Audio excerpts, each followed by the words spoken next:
A solidão da geração mais conectada. O que está acontecendo com a gente que a gente se sente tão sozinho, mesmo estando cercados de pessoas ou cercados de algoritmos? Por exemplo, hoje em dia a gente pode conversar com uma pessoa que está do outro lado do mundo de uma forma rápida e simples, só que a gente não sabe nem o nome do nosso vizinho, que era algo comum há certo tempo atrás, virou algo desnecessário. E é tão comum a gente se sentir sozinho, mesmo que a gente passa o dia inteiro com outras pessoas ou vendo a vida de outras pessoas nas redes sociais, né? Mas por que a gente ainda se sente tão solitário? Vamos conversar um pouco sobre isso? Eu acho que para começar essa discussão, eu vou trazer 3 pontos nos quais eu acho que assim se encaixa bem. O primeiro tem muito a ver, né, com as redes sociais. Basicamente todos vão ter, mas o primeiro é as curtidas que aquecem nosso peito. Quando a gente posta uma foto e vai começando a receber curtidas, assim, o nosso cérebro libera muita dopamina. E eu acho que isso faz a gente se sentir visto. É como se a gente não tivesse sozinho. Porque a gente acredita que aquelas pessoas que viram a nossa publicação viram a gente. Ou seja, não estamos sozinhos. Mas aí, depois, 2 horas se passam e você olha e fala: ah, parou as curtidas, parou tudo. Cadê as pessoas? Alguém realmente se importa? O ponto 2, que são as amizades de Wi-Fi. A gente tem milhões de contatos salvos na nossa lista de contatos, a gente tem muitos amigos no WhatsApp. Só que quando a gente vai chamar alguém pra sair ou até mesmo pra ajudar em alguma emergência, alguém aparece? Alguém se dispõe a estar ali? Não. Eu não sei como é com vocês, mas eu estou falando de uma visão mais geral. No caso, a gente tem muitos contatos. A gente parece estar rodeado de muitas pessoas, de muitos amigos, né? Só que não é essa a realidade em si. Porque daquelas pessoas que estão ali, salvas nos seus contatos, eu acho que você pode contar nos dedos quem realmente virias quando você precisasse, né? Então, por isso, amigos de Wi-Fi. Porque são amigos que estão ali, só ali mesmo, enquanto você está conectado. Algum tipo de rede, porque se você não está conectado, eles não estão ali. Você não vai nem ter como falar com eles. E um ponto 3, que é a epidemia do tô bem. A gente vive nesse modo automático de, ai, tô bem. A pessoa pergunta, como você tá? Tô ótimo. E uma vez eu tava em eram umas apresentações de TCC, se eu não me engano. Eu fui em outra cidade. E aí eu fui ver a apresentação de uma pessoa lá. Gente, não sei se era apresentação de TCC, mas sabe aqueles cartazes que tem o estudo da pessoa? Enfim. E aí ele me falou uma coisa muito interessante, eu lembrei agora. Que por que a gente pergunta para as pessoas, tá tudo bem? Porque quando a gente pergunta, tá tudo bem, a gente, assim, já refere-se de que tem o sim ou não, de estar ou não estar bem. A gente já espera a resposta do que está bem. Será que o correto não seria a gente perguntar como que você está? Ao invés de perguntar você tá bem? Porque a gente pergunta você tá bem esperando a pessoa falar que ela tá bem. É um pensamento aqui que eu tive porque eu lembrei que esse homem falou pra mim. E eu achei interessante encaixar nesse ponto.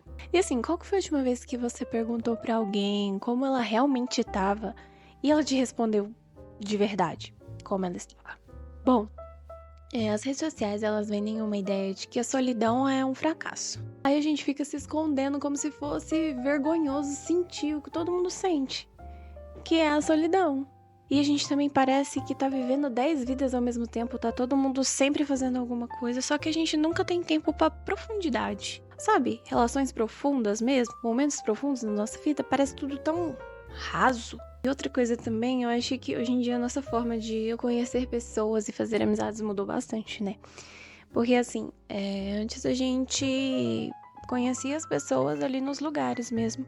E você era meio que obrigado a falar com a pessoa naquele momento.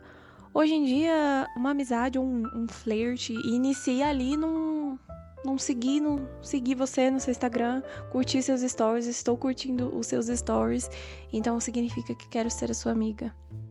Tá, mas por que que isso tem que ser o ponto-chave para iniciar, assim, uma relação com alguém, né? Eu acho que eu tô entrando em tantos pontos que meio que eu já fugi um pouco da solidão da geração conectada.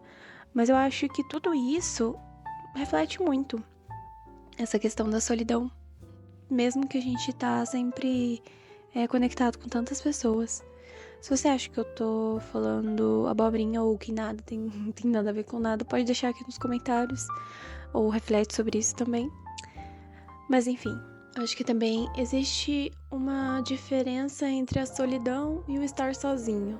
Também tem as questões da solidão e da solitude, mas eu não vou entrar muito em questão disso, até porque não sei muito nem bem o que falar sobre. Mas, continuando ao ponto, eu acho que a gente se sente tão sozinho assim porque falta profundidade. Falta profundidade nas nossas relações, falta profundidade nos nossos afazeres mesmo.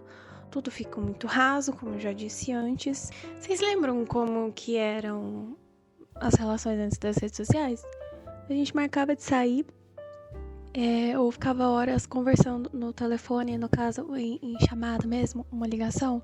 Só que hoje a gente tem com umas 500 conversas abertas no WhatsApp e nenhuma delas parece ser real. Nenhuma delas parece ter sentido. Então, assim, a gente tá substituindo conexões de verdade por migalhas de atenção. Eu fui pesquisar um pouco sobre o assunto e descobri algumas coisas interessantes. Que o nosso cérebro, ele não foi feito para esse tipo de relação. A gente não foi feito para esse tipo de interação vazia. A gente foi feito mais para aquela interação olho a olho, abraço no abraço, entendeu? Aquela coisa mais assim. Isso é do ser humano. E quando a gente substitui esse tipo de interação por simplesmente mensagens, meio que a gente alimenta a nossa fome com plásticos. Pode até encher por um tempo, mas depois vai voltar maior ainda. Eu sei que essa... Por que eu falei plástico, velho? Não sei. Plástico? Quem come plástico? Sem contar também que a gente tá treinando nosso cérebro pra ter relacionamentos descartáveis, né? Um match hoje e um ghost amanhã. Aí quando surge uma conexão real, a gente fica até perdido. A gente nem sabe mais como que cultiva, porque a gente nunca chega nessa parte. Mas calma, que nem tudo é a desgraça completa. Eu venho tentado fazer algumas coisas pra poder diminuir essa solidão, mesmo estando conectada. E eu vou falar um pouquinho delas pra vocês. Eu tô tentando trocar um like, uma curtida no stories da pessoa por um comentário mesmo. Pra pessoa saber que eu vi aquilo ali e que eu tenho uma opinião sobre isso, sabe? Eu acho que isso gera mais conexão, por mais que a gente ainda vai estar aí nesse meio das redes sociais, que é inevitável, gente. É muito inevitável hoje em dia você não fazer parte desse meio, né? E outra coisa também que eu ainda não fiz muito, mas é um pouco falta coragem, que é criar o hábito de sair sozinha, sabe? De aprender a estar com a minha própria presença. Porque às vezes a nossa própria presença vai preencher muito mais do que aquelas 1000 pessoas que te seguem, né? A sua própria presença vai preencher essa sua solidão. E outra coisa também que eu venho fazendo é selecionando muito bem o tipo de pessoas que eu tô seguindo, o tipo de conteúdo que eu tô seguindo, e também tentando criar mais, ao invés de consumir tanto, de ficar horas e horas e horas e horas consumindo, e tentar pensar mais, sabe? Sair um pouco desse meio. Mas enfim, se tem uma coisa que eu queria deixar de mensagem com esse vídeo é que você não precisa se sentir estranho de se sentir tão sozinho em meio a tanta conexão. Porque não são conexões reais, são conexões chulas. Essa palavra chulas, vocês usam essa palavra chulas? Isso é mais um sintoma dos tempos que a gente tá vivendo e não é uma coisa só sua. E se você também tem esse sentido sozinho, mesmo estando cercado de pessoas ou de algoritmos, como eu disse, deixe aqui nos comentários, conta a sua experiência pra mim, compartilhe isso com algum amigo seu e conversem sobre isso. Conversem! Tenham uma conversa real, marque de se encontrar para falar desse vídeo. Você vai ver como é diferente. Bom, eu acho que esse vídeo ficou muito abobritos. É muito complicado, gente, porque assim, quando você tá começando no YouTube, a gente não tá tão acostumado, igual eu não tava tão acostumado a fazer vídeos longos, e parece que é muito difícil ter que ficar aqui falando por muito tempo. Oh, meu Deus! Mas eu vou aprendendo, vou acostumando ao longo do tempo. É difícil escrever roteiros grandes ou pensar coisas muito profundas, até uma autocrítica, né? Isso eu acho que entra como uma autocrítica, mesmo até das coisas que eu falei nesse vídeo. Mas é isso, né? Espero que vocês tenham gostado desse vídeo. Se vocês têm gostado dos vídeos que eu tenho postado, se você tem alguma sugestão, deixe aqui nos comentários. E é isso, um beijo. Tchau!